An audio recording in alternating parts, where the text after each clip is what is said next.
Hi, I'm Peter Egelston from Smuttynose Brewing. We're here at Towle Farm in Hampton to give you a quick update on the progress we've made building our new brewing facility here.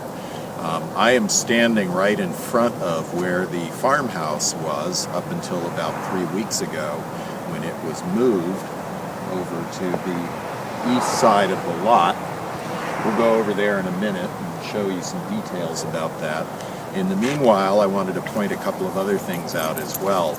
You'll notice that the barn is still standing in its original location. There are some support cribs underneath it, which will help shore it up structurally until we're ready to do more permanent structural support later on this year.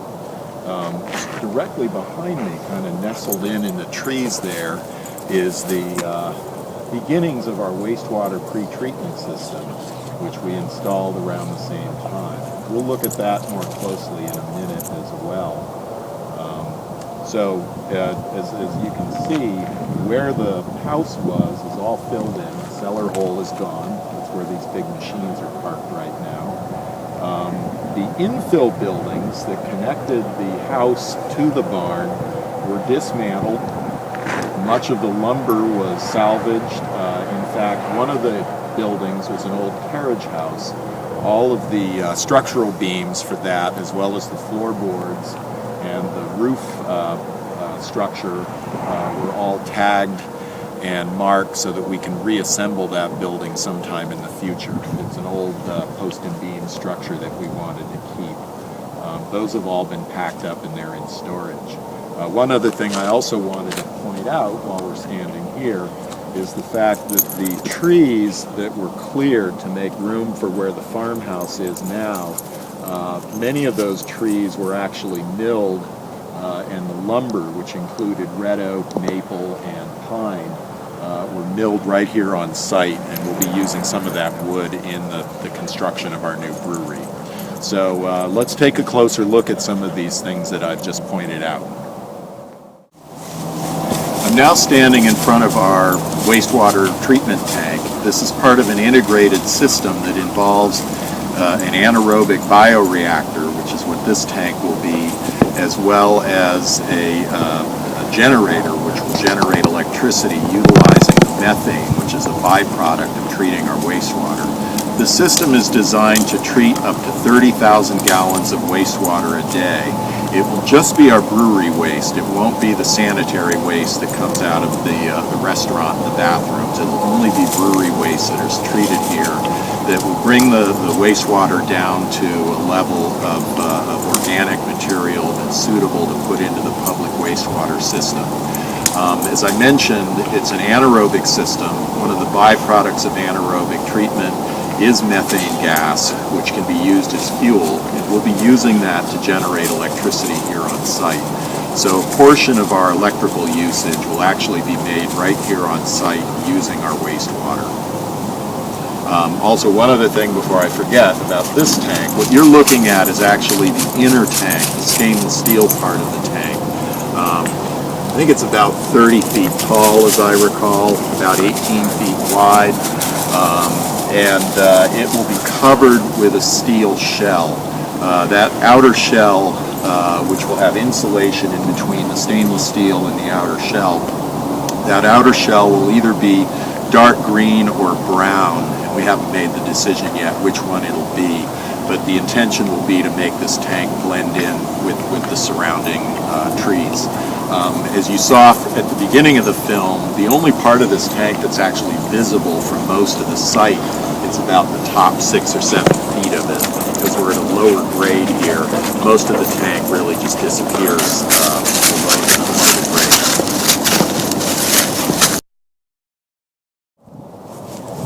I pointed out earlier that we had moved the farmhouse from where it was originally built over there at that side of right in the middle of the lot, over here to the east side of the lot.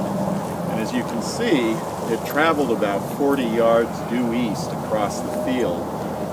They literally jacked it up and put steel I-beams underneath it and rolled it on rollers. They kind of towed it with the big backhoe towing it across these steel rollers, or steel I-beams on the rollers.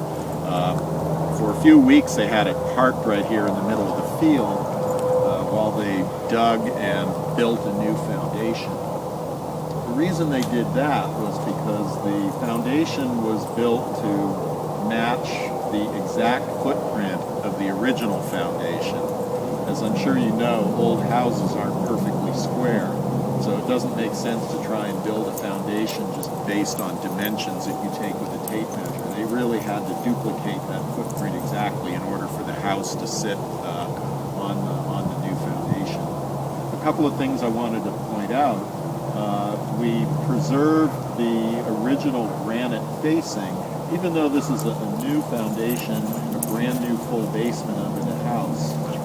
We did preserve the granite to give it the look of the original foundation, which used those same granite stones. Behind that granite is a poured concrete foundation. This house will serve as a restaurant for Smuttynose Brewing. Over here on the right side of the house, where this little grove of pine trees is, will be a little outdoor patio. The main entrance into the restaurant will be actually the original front door of the house, that green door right there. The porch part, which is still open, will be enclosed and will actually be part of the interior of the house, or interior of the restaurant. There will be a small addition built onto the back side of the house, a little bit down the hill there, where most of the kitchen operation of the restaurant will be. So visitors coming onto this site will be coming up a drive that will follow the original path of the old Towle Farm road. They'll turn in to the drive just about exactly across the street from where QA Technologies driveway is, and they'll come up the hill just past where this little garden shed is, which will go away, and then they'll come into the main parking area, which is where we're standing right now. At that point, visitors can either go over into where the brewery building is, which is where the farmhouse was originally, or they can go into the restaurant and enjoy a meal and a couple of beers. So that's that. Thanks for visiting. We'll be back soon with another update. I did want to point out, though, that we have everything buttoned up for the winter. The work that we described in this video took place during the months of November and December and the first few weeks of January. Things are pretty much shut down for the winter. We expect to start construction in earnest with the full phase of the construction of our new facility later on this spring, and that's when everything will really come back to life here. In the meanwhile, everything's pretty set and quiet, and that's the way it'll be for the next few months. Thank you for your visit, and we'll look forward to bringing you another update.